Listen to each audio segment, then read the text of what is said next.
The birth era, 1996-2001, survival mode. Major League Soccer didn't start because Americans suddenly fell in love with soccer. It started because FIFA forced their hand. When the US hosted the 1994 World Cup, the deal was clear. We'll give you the tournament, but you need to build a real professional league. So in 1996, MLS launched, not as a dream, but as a requirement. 10 teams lined up at kickoff. They had stars like Ramos and Wynalda, but they also had something much stranger. Shootouts instead of draws, countdown clocks instead of stoppage time, and teams named after soft drinks before energy drinks even hit supermarket shelves. It was soccer with a distinctly American twist, half innovation, half gimmick. But beneath the flashy uniforms and bizarre rulebook, the reality was brutal. The league hemorrhaged money, crowds were thin, TV ratings were worse, and critics called it indoor soccer on grass. Within just a few years, franchises like the Miami Fusion and Tampa Bay Mutiny folded. At one point, MLS was literally being kept alive by two men, Phil Anschutz and Lamar Hunt. They personally bankrolled multiple clubs just to stop the league from collapsing. Imagine two billionaires playing fantasy football in real life. That's how desperate things got. And yet, against all business logic, they kept it alive. The first real turning point came in 1999, when the Columbus Crew opened the first soccer-specific stadium in the US. It wasn't glamorous. 20,000 seats, no frills, but it sent a signal. This league wasn't just a sideshow renting NFL venues. It could build its own home. That single decision planted the seed for MLS's survival.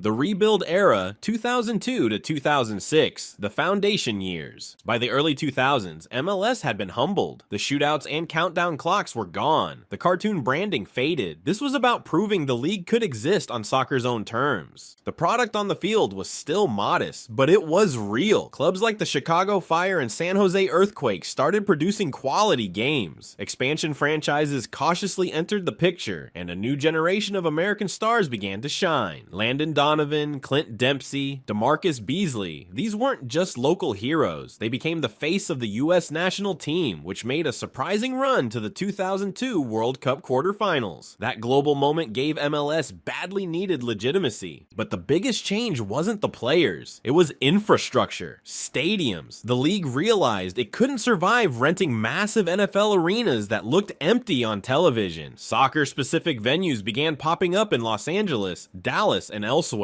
They created atmosphere, identity, and most importantly, revenue. It still wasn't glamorous. Attendance hovered around 15,000 and owners pinched pennies. But by stripping away the gimmicks and focusing on authenticity, MLS discovered its formula. Don't be the NBA or NFL. Just be soccer. And slowly, painfully, fans started to believe. The Beckham era, 2007 to 2011, celebrity meets soccer. Then everything changed in 2007. David Beckham arrived in Los Angeles, and MLS was never the same. This wasn't just a transfer, it was a cultural explosion. Beckham was the most famous soccer player on the planet, married to a Spice Girl, and suddenly playing in a league many Europeans didn't even know existed. Overnight, MLS had mainstream relevance. The league literally invented the designated player rule to make it happen, allowing clubs to sign global stars without blowing the salary cap. Beckham was first, but soon came Thierry Henry, Cuauhtemoc Blanco, and Freddie Ljungberg. MLS jerseys started selling in Tokyo, London, and Mexico City. Suddenly, the league had international headlines. Of course, there was skepticism. Some saw Beckham as a marketing stunt, but it worked. Stadiums filled, TV cameras followed, expansion clubs like the Seattle Sounders entered the league and immediately drew more than 30,000 fans every week. MLS had atmosphere, passion, and legitimacy it had never known before. And Beckham? He wasn't just a pretty face. He won championships with the LA Galaxy and left a lasting cultural legacy. For the first time, MLS wasn't begging for attention. The attention came to them. The expansion era, 2012 to 2016, growth at full speed. By the 2010s, MLS was no longer fragile, it was ambitious. Expansion became the engine of growth, and new clubs brought personality. The Portland Timbers had chainsaws and lumberjacks. The Seattle Sounders had sold-out crowds and celebrity owners. Montreal brought a French-Canadian flair. Orlando delivered purple kits and raucous fans. New York City FC added a touch of global glamour with their city football group backing. And then came Atlanta United, pulling NFL-sized crowds and setting attendance records from day one. The vibe completely shifted. What used to be a league struggling to fill seats was now a league with sold-out derbies, tifo displays, smoke bombs, and real rivalries. The soccer is boring stereotype in America was officially dead.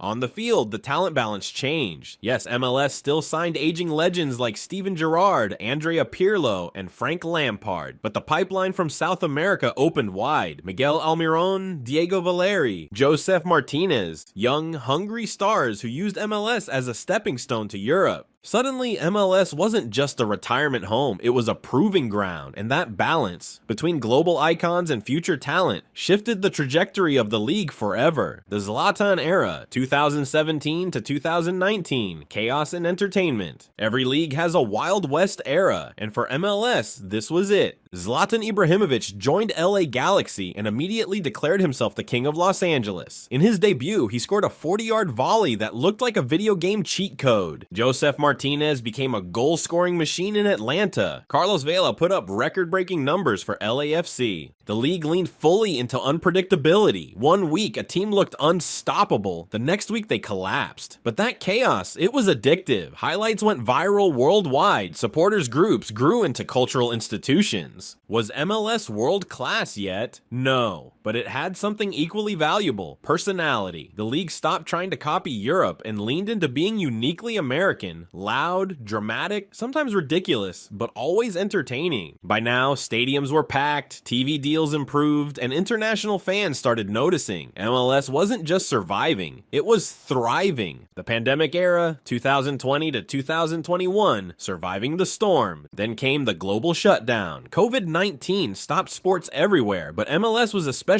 vulnerable. Unlike the NFL or NBA, it didn't have massive TV deals to fall back on. Ticket sales were its lifeblood, and suddenly there were no tickets. The MLS is Back tournament in a Disney World bubble looked surreal, but it saved the season. Clubs made sacrifices, players took pay cuts, and executives scrambled. Against all odds, the league survived. And that's what made this era important. In 2001, a crisis like this would have killed MLS instantly. But in 2020, the league had the maturity, infrastructure, and fan base to weather the storm. It wasn't glamorous, it wasn't fun, but it proved that MLS had grown into something unshakable. The Messi era, 2023 to present, global spotlight. If Beckham was a cultural bomb, Lionel Messi was a nuclear blast. In 2023, the greatest player of all time didn't choose Saudi Arabia's billions or Barcelona's nostalgia. He chose Inter Miami. The result? A global earthquake. Every stadium he visited sold out. Jerseys disappeared from shelves. Apple signed a global streaming deal, making MLS games available worldwide. Kids in Asia, Africa, and Europe stayed up late to watch Messi in pink. For the first time in history, MLS highlights became international must-see TV. But Messi's arrival wasn't just about him. It set a precedent. Sergio Busquets, Jordi Alba, Luis Suarez, suddenly global icons were open to the idea of MLS not as retirement, but as opportunity. The respect level shifted overnight. For decades, the question was, is MLS legitimate? After Messi, the question became, what's next? Think about that arc. A league born out of obligation, kept alive by two billionaires, mocked for gimmicks like countdown clocks, now hosting Lionel Messi in front of sold-out crowds, streamed globally on Apple.